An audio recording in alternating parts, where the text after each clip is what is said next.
चलो अब हम स्टार्ट कर लेते हैं पूरा रिविजन्स इन 30 मिनट्स। ट्राई करते पूरा का पूरा कॉन्सेप्ट समझने का। तो फर्स्ट हम एटम्स के बारे में बात करेंगे। एटम्स के अंदर क्या क्या होता है, मुझे जो भी मैं क्वेश्चन पूछू ना वो आप आंसर दे सकते हो साथ में। ओके, एटम्स पता है ना, electron revolve around the there are positive charge. इसके अंदर क्या क्या होता है, बेसिक इंफॉर्मेशन। बाद में थॉमसन है, क्या बताया था थॉमसन ने, बताओ जल्दी से। मैं अलग अलग स्टूडेंट्स को पूछूंगा, वो आंसर दे सकते हैं यदि आए तो। चलो कौन बोलेगा,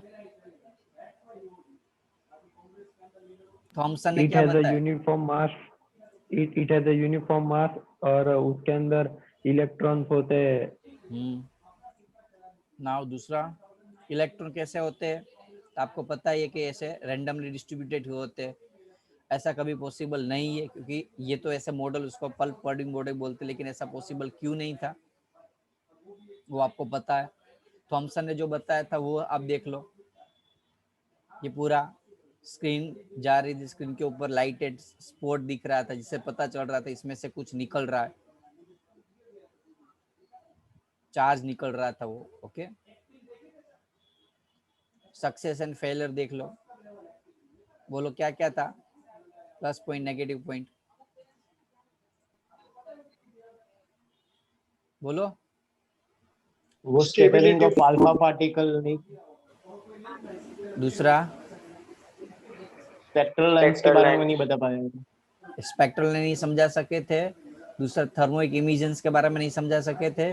बाद में एटॉम्स जो है वो एक्चुअली स्टेबल नहीं हो सकता। क्यों स्टेबल नहीं हो सकता? स्टेबिलिटी नहीं समझा सके, क्योंकि यदि ऐसा होता, मिक्स हो जाता ना एटॉम्स, तो यार आप कॉमन लॉजिक को पॉजिटिव नेगेटिव एक साथ ऐसे कैसे अलग अलग रह सकते? अट्रैक्ट हो गए, अट्रैक्ट होने से छोटे एरिया में कन्वर्ट हो जाएगा, ऐसा तो पॉसिबल नहीं है। बोलो कोई डाउट इसमें, थॉमसन्स में? चलो अब अल्फा पार्टिकल, रुथरफोर्ड का एक्सपेरिमेंट क्या था? गोल्ड फॉइल ली थी उसने, गोल्ड फॉइल में से पास किए, इसको ऐसा लगा कि ये तो फॉइल है, एटम्स बड़े बड़े हो गए, रिजिड हो गए, तो सारे एटम्स रिबाउंड हो गए। लेकिन कुछ उसके स्टूडेंट्स के पास उसने जब एक्सपेरिमेंट करवाया तो कुछ उल्टा ही हुआ कि मोस्ट ऑफ द इलेक्ट्रॉन जो स्कैटरिंग नहीं हो रहे थे, डायरेक्टली क्या हो जाते थे, आर पार निकल रहे थे, बहुत कम। यानी कि 8000 में से खाली एक इलेक्ट्रॉन ऐसा था, अल्फा पार्टिकल सॉरी ऐसा था कि जो 90 डिग्री से ज्यादा एंगल पे रिबाउंड हो रहा था। समझ में आ रहा है बच्चों? उसके नंबर ऑफ स्कैटरिंग पार्टिकल्स का फॉर्मूला है। ओके, नाउ ईगर मार्स ने एक्सपेरिमेंट क्या था पता है ये सभी को? गोल्ड फॉइल में से रेडियो एक्टिव पास किया, फ्लोरोसेंट स्क्रीन के ऊपर चेक किया, अलग अलग एंगल पे। ये जिंक सल्फेट था, जो फ्लोरोसेंट स्क्रीन रखी थी हुई तो अलग अलग एंगल पे चेक किया। ये डिटेक्टर था जिससे पता चलेगा जिंक स्क्रीन के ऊपर लाइट जो, क्योंकि जो लाइट स्पॉट होती है वो हमें वैसे नेक्ड आई से नहीं दिखती, इसलिए माइक्रोस्कोप का यूज करना पड़ता है। पार्टिकल, अल्फा पार्टिकल में से पास लीड ब्रिक का यूज इसलिए किया क्योंकि वो स्ट्रेट रहे। ये पूरा का पूरा गोल्ड फॉइल, उसमें से निकले पार्टिकल सारे यहाँ चले गए। ऑलमोस्ट ऑलमोस्ट बहुत कम एटॉम्स में से, सॉरी इलेक्ट्रॉन्स जो अल्फा पार्टिकल्स से रिबाउंस होके, जैसे 8000 में से एक इलेक्ट्रॉन। ओके, ये था एक्सपेरिमेंट। बाद में उसका ग्राफ देख लो। कोई डाउट इसके अंदर रुथरफोर्ड में? सर। अब रुथरफोर्ड ने क्या बताया था उससे कि भाई एटॉम्स जो है पूरा खोखला है। ओके, जो बहुत कम एरिया ही है जिसके अंदर क्या होगा, रिजिड पार्टिकल, यानी कि वो न्यूक्लियस है। ओके, तो उसके बारे में समझाया था। बाद में एटॉम्स कितना छोटा है, उसका न्यूक्लियस कितनी साइज है, ये सब कुछ करने के लिए डिस्टेंस ऑफ क्लोजेस्ट अप्रोच का यूज करते थे। अल्फा पार्टिकल्स आए, नजदीक आए, अब नजदीक आएंगे तो क्या होगा, रीबाउंस होगा, क्योंकि अल्फा पार्टिकल्स है, न्यूक्लियस है, दोनों सेम चार्ज के।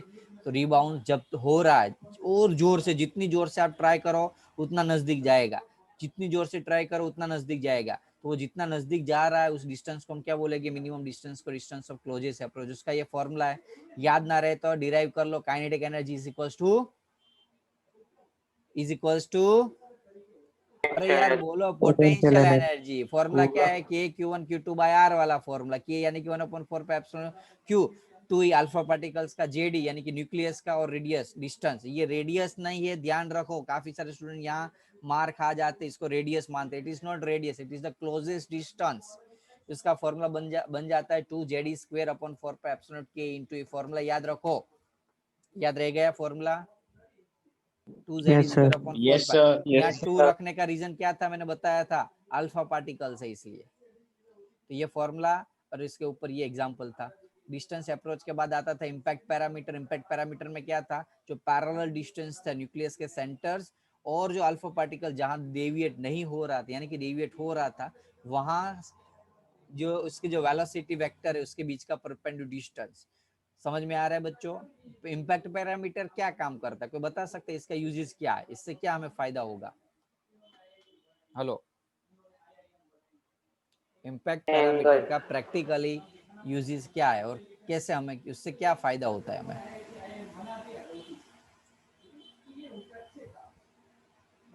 To find scattering angle. दूसरा क्या बता सकते हैं?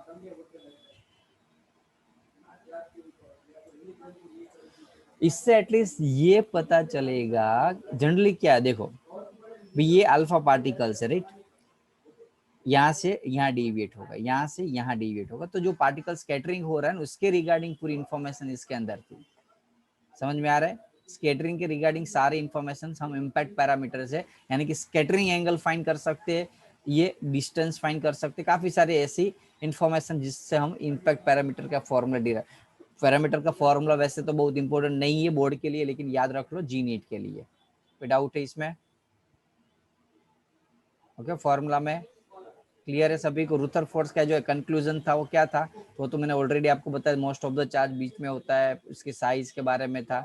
उसके भी ड्रॉबैक थे, ड्रॉबैक में सबसे पहले ड्रॉबैक था स्टेबिलिटी। स्टेबिलिटी में क्या था बोलो बच्चों? Stability of atom. हाँ, स्टेबिलिटी ऑफ एटम। क्यों स्टेबल नहीं थे एटम्स? उसने ऐसा तो क्या बताया, याद आया ना? ये वो यदि accelerated हाँ charge particle radiate होते हैं. रेडिएट होते तो चार्ज एनर्जी कम होती, एनर्जी कम होती तो ये इसके अंदर घुस जाता है। क्यों घुस जाता है? क्योंकि ये उसके अंदर खींचता है इसलिए अंदर घुसने का चांसेस है। ऐसा तो कभी पॉसिबल नहीं, क्योंकि इससे होता तो एटम्स अनस्टेबल बन जाता। ओके, दूसरा वो क्या नहीं बता पाए थे, did not explain the distribution of electron outside the nucleus. Electron घूम तो रहे, उसने तो बता दिया, लेकिन वो कौन सी ऑर्बिट में, कितने एनर्जी से, कितने मोमेंटम से, इसके बारे में कुछ बताया नहीं थे। ओके, डाउट है किसी को? वन फर्मी ये वगैरह सब कुछ पता ही है। बाद में बोहर्स मॉडल है, बोहर्स मॉडल ने क्या बताया था बच्चों? पूरा रिवीजन अच्छे से करना है। बोहर मॉडल से सबसे पहला तो स्टेशनरी ऑर्बिट के बारे में बताया कि कोई इलेक्ट्रॉन्स होता है उस ऑर्बिट में ही घूमता है जिसके अंदर वो इमेजन ना करे। वो इमेजन कब नहीं करेगा? जब वो इलेक्ट्रॉन जो घूम रहा है उसके पास उतना मोमेंटम होना चाहिए, कितना? NH/2π। यानी कि इलेक्ट्रॉन ऐसे ऑर्बिट में घूम सकते हैं जिसके अंदर उसके मोमेंटम NH/2π हो। एंगुलर मोमेंटम H/2π के मल्टीपल्स इंटीग्रल फॉर्म है, 1h 2h 3h हो सकते हैं ऐसे। तीसरा क्या था, जब इलेक्ट्रॉन्स एक एनर्जी ऑर्बिट से दूसरे एनर्जी ऑर्बिट में जाएगा तो या तो एनर्जी रिलीज करे या तो गेन करनी पड़ेगी। क्यों? क्योंकि उसके पास एक फिक्स एनर्जी होती है। जैसे तीसरा ऑर्बिट है तो तीसरे ऑर्बिट की 50 जूल है, सेकंड ऑर्बिट की 40 जूल है। तो ऐसा क्यों हो रहा है? क्योंकि इस ऑर्बिट की एक फिक्स एनर्जी होती है। जब वो एक एनर्जी ऑर्बिट से दूसरे ऑर्बिट में जाएगा तो एनर्जी का डिफरेंट पड़ेगा, उस एनर्जी के डिफरेंट वाली एटॉन्स एनर्जी का वो फोटोन इमिज करेगा या तो गेन करेगा। क्लियर है? कॉन्सेप्ट क्लियर था? Yes, sir. बाद में हमने Yes, डिराइव sir. किए थे रेडियस ऑफ ऑर्बिट का फॉर्मूला। रेडियस ऑफ ऑर्बिट के लिए क्या कंपेयर किया था, याद करो? mv² is equals to kq1q2/r²। याद आया? सेंट्रीपिटल फोर्स और कोलम्बियर फोर्स का कंपैरिजन किया था, इसमें से आर को मैन बनाया था। आप चाहो तो ये फॉर्मूला भी यूज कर सकते हो, और दूसरा वाला एक फॉर्मूला है जो टेक्स्ट बुक में दिया था, डायरेक्टली इसको आर को मैन बना लो। समझ में आ रहा है? चाहो तो आप डायरेक्टली इस फॉर्मूला में से आर को मैन बना के एक एक्स्ट्रा फॉर्मूला डिराइव कर सकते हो, इजी फॉर्मूला बन जाएगा थोड़ा कंपेरेटिव। लेकिन ये जनरली अलग अलग बुक्स में ये दिया होता है, इसलिए मैंने आपको यहाँ क्या करोगे, आर और आर कट होगा तो आर को मैन बना लो, तो Z² R/4πε0mv²। बोलो पता चला? इसमें खाली इसमें से आर को मैन बना लिया, एक आर और ये कट कर दी, इस आर को मैन बना लिया ऊपर लेके। तो आप चाहो यदि ये याद ना रहे तो ये भी लिख सकते हो बच्चों। ओके, ये दोनों फॉर्मूला है, टेक्स्ट बुक में ये दिया एनसीईआरटी में, और लेकिन बाकी सारे रेफरेंस बुक में ये दिया हुआ था, इसलिए मैंने आपको बता दिया। कोई डाउट किसी को? No, No, sir. sir. Okay, now next हमने रेडियस, अब देखो ये सारी वैल्यू है n² h² pi am Z, ये सारी वैल्यू हमारे पास नॉन वैल्यू, पता है ना सारी value epsilon naught pi e m की वैल्यू, तो वैल्यू डालोगे तो 0.50 निकला। आप कोई बता सकते हैं 0.50 के पीछे क्या था, यानी कि मीटर है, सेंटीमीटर है, फेरोमीटर, क्या था ये कोई बता सकता है? 10⁻⁻10 10⁻⁻10 मीटर। Very good. यानी कि क्या था वो, एंगस्ट्रॉम के अंदर था। अब काफी सारे स्टूडेंट ऐसी छोटी चीज के अंदर भूल जाते हैं, याद तो कर लिया ये सारी वैल्यू, या अब देखो सीबीएसई में हो तो ऐसी छोटी छोटी चीज के ऊपर फोकस रखो। 0.53 into n square upon z की वैल्यू हाइड्रोजन के लिए 1, हाइड्रोजन में यदि प्रोटॉन घूम रहा है प्रोटॉन के आसपास यानी कि न्यूक्लियस के आसपास घूम रहा है तो एन की वैल्यू भी 1। तो डायरेक्ट आपको पता चल गया जब हाइड्रोजन के आसपास कोई इलेक्ट्रॉन यानी कि न्यूक्लियस के आसपास जो इलेक्ट्रॉन घूम रहा है उसका रेडियस इतना ही होता है, लेकिन पता नहीं ये पीछे क्या आएगा। तो गया ना एक मार्क्स तो आपका, तो एक पूरा बैठा साम है एनसीईआरटी में एग्जाम्पल में, याद हो तो एंगस्ट्रॉम के। अब यहाँ ये वैल्यू एक याद रखना चाहिए आपको, ये एंगस्ट्रॉम में है यानी कि 10⁻10 के फॉर्म में। कोई डाउट किसी को? वेलोसिटी, वेलोसिटी का formula JD square upon 2NH epsilon naught. सारे फॉर्मूला यदि याद रह जाएगा तो बहुत काम आएगा। काइनेटिक एनर्जी का formula mz square E square upon 8 epsilon square h square n square. कैसे डिराइव किया था पता ही है ना? आप देखो पूरा रिलेशंस एक बार के अंदर सारे फॉर्मूला डिराइव कर सकते हो। पहले मुझे काम क्या करना था, kinetic energy sorry mv square upon r centripetal force and electrostatic force दोनों को कंपेयर किया, रेडियस को मेन बनाया, वो डाला मैंने mvr अपॉन NH अपॉन 2 पाई के अंदर, और बाद में v को मेन बनाया, उस v की वैल्यू डाली मैंने काइनेटिक एनर्जी के फॉर्मूला में हाफ mv स्क्वायर के अंदर, तो ये k मिल गया। अब पोटेंशियल एनर्जी में वापस के Q1 Q2 बाय आर वाले फॉर्मूला में आर की वैल्यू डाली तो पोटेंशियल एनर्जी मिल गई। अब पता चला पोटेंशियल एनर्जी काइनेटिक एनर्जी कैसा ये रिलेशन है, पोटेंशियल एनर्जी काइनेटिक एनर्जी से डबल होती है लेकिन नेगेटिव फॉर्म में। समझ में आ रहा है बच्चों? और उसको टोटल किया तो मुझे मिला टोटल एनर्जी का फॉर्मूला। तो ये आप कंपेयर करोगे तो सारे फॉर्मूला में आपको बाद में अभी समझाता हूँ, फॉर्मूला सारे लिखूंगा। आयोनाइजेशन एनर्जी, पोटेंशियल एनर्जी पता है ना, जब इलेक्ट्रॉन रिलीज होता है जंप करता है तो उसके अंदर से जो एनर्जी निकलती है इसका general formula Z, hydrogen atom हो तो 1, बाकी कोई दूसरा एटम हो तो उस हिसाब से डालो। n की वैल्यू जिस ऑर्बिट के अंदर से कूदा या जिस ऑर्बिट के अंदर आएगा उसकी एनर्जी। कोई डाउट किसी को बच्चों? सर ओके तो ये ionization potential, ionization energy, excitation energy. Ionization excitation में क्या डिफरेंट है पता है ना सभी को? आयोनाइजेशन यानी कि क्या होगा बच्चों, उसको हम एनर्जी देंगे और वो रिलीज होगा। समझ में आ रहा है सभी को? Yes sir. Energy, ionization energy यानी कि एनर्जी देंगे और वो क्या होगा, रिलीज। और इसके अंदर क्या डिफरेंट है पोटेंशियल एनर्जी के अंदर? Excited. External source. Okay external energy हमें जरूरत पड़ेगी। Number of spectral line obtained due to the transmission of electron from nth orbit to the lower orbit, n से लोअर ऑर्बिट में जाने के लिए जो टोटल नंबर ऑफ एनर्जी चाहिए वो, और उसके ये तो फॉर्मूला अभी भूल जाओ, वो मैंने याद रखवाया था, वो फॉर्मूला याद रखना। उसमें बाइंडिंग एनर्जी पता है ना, इलेक्ट्रॉन को रिलीज करने के यानी कि बाहर निकालने के लिए, रिलीज यानी कि आपको क्या कर देना, उसकी ऑर्बिट में से ही बाहर फ्री कर देना, तो वो जो एनर्जी चाहिए उसको हम बाइंडिंग एनर्जी बोलेंगे। इलेक्ट्रॉन की बाइंडिंग एनर्जी कितनी है, हाइड्रोजन की सॉरी 13.6। एनर्जी लेवल डायग्राम याद रख लो, कौन से एनर्जी में कौन सा निकल रहा है, अल्ट्रावायलेट निकल रहा है, विजिबल, इंफ्रारेड, ये सब कुछ। अब में एमसीक्यू तो आपको पता ही होगा। चलो limitations of Bohr's atomic theory. Bore के एटॉमिक थियरी का लिमिटेशन क्या था बच्चों, कि वो एक ही इलेक्ट्रॉन वाले एटम्स के लिए यानी कि hydrogen, helium plus, lithium plus two, beryllium, यानी कि ये सारे एटम्स के लिए ही वैलिड था जिसके अंदर एक ही इलेक्ट्रॉन हो। ओके दूसरा वो ऑर्बिट जो घूम रहा था उसने सर्कुलर लिया था लेकिन एक्चुअल में इलेप्टिकल होना चाहिए। बाद में जो स्पेक्ट्रल जो लाइंस जो है, इंटेंसिटी ऑफ स्पेक्ट्रल लाइंस, उसके बारे में वो समझा नहीं सका था। काफी सारे उसके लिमिटेशंस थे बोर्स के, वो पता ही होगा आपको, he can not extend the spectrum of atom having the more electrons. Okay वही चीज हुई ये और ये, लेकिन आपको क्या करना है, अलग अलग फॉर्म में लिख देना है एक ही चीज को। पता है ना सभी को? Yes sir. बाद में उस Yes, sir. काफी सारे उसमें जो जीमिन इफेक्ट, स्टार्क इफेक्ट, ये सब कुछ नहीं समझा सका था। ओके, ये सब कुछ था उसके अंदर। जिसने किया होगा अच्छे से उसको तो फटाफट से रिकॉलिंग हो जाएगा। इमिजन स्पेक्टर, एब्जॉर्प्शन स्पेक्टर तो पता ही है ना आपको। इमिजन यानी कि क्या, पर्टिकुलर वेवलेंथ की ही एनर्जी स्पेक्ट्रम मिलते हैं, और इसमें क्या पर्टिकुलर वेवलेंथ एब्जॉर्ब होते, बाकी सारे वेवलेंथ मिल रहे हैं, पता है ना दोनों के अंदर, इमिजन और एब्जॉर्प्शन स्पेक्ट्रा के अंदर।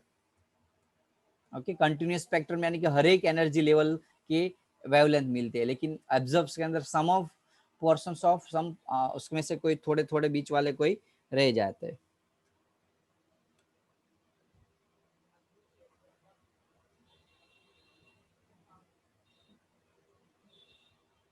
Okay, now hydrogen spectrum, spectrum से ये तो बेसिक था। ओके, ये पता है ना आपको एनर्जी से ये फॉर्मूला जनरल फॉर्मूला है। ओके,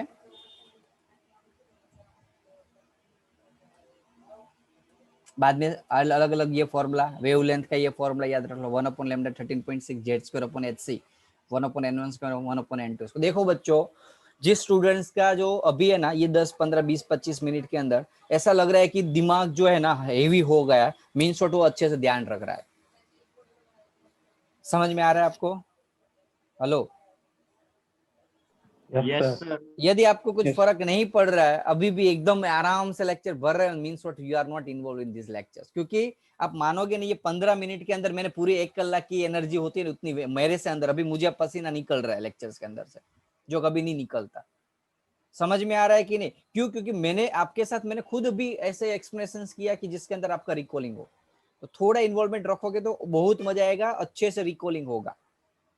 तो 13.6 Z²/hc 1/n² - 1/n2 1/λ का ये फॉर्मूला है। ओके, बाद में चाहो तो सारी वैल्यू जो है वो डाल के आर की फॉर्मूला डिराइव कर सकते हो। आर की ये फॉर्मूला हो जाएगा 1.09 × 10⁻⁷। स्पेक्ट्रम लाइन में लाइव आपका ब्रेकफास्ट याद रहे। ओके, क्लियर है ना सभी को? ये लेवल याद रखो, यस सर। याद रख लो। और ना याद रखना तो मैं तो ना नहीं याद रखता, तो मैं तो ऐसा कर देता था। समझ में आया? पीछे ई भी आ रहा है ना। इस चैप्टर में सबसे ज्यादा प्रॉब्लम क्या होगा यूनिट के अंदर, तो वो खास ध्यान रखना। जैसे रेडियस में एक्स्ट्रॉम आता था, तो यहाँ ई भी आ रहा है। ओके, अदरवाइज आंसर मैच नहीं होगा। ये वेवलेंथ कहां से आई, कोई बता सकता है ये फॉर्मूला? अब मुझे कोई बता दो, ये वेवलेंथ के लिए मैं कौन सा फॉर्मूला डालू? चलो, ये जो 410 वाली वेवलेंथ है उसमें कौन सा फॉर्मूला डालू मैं?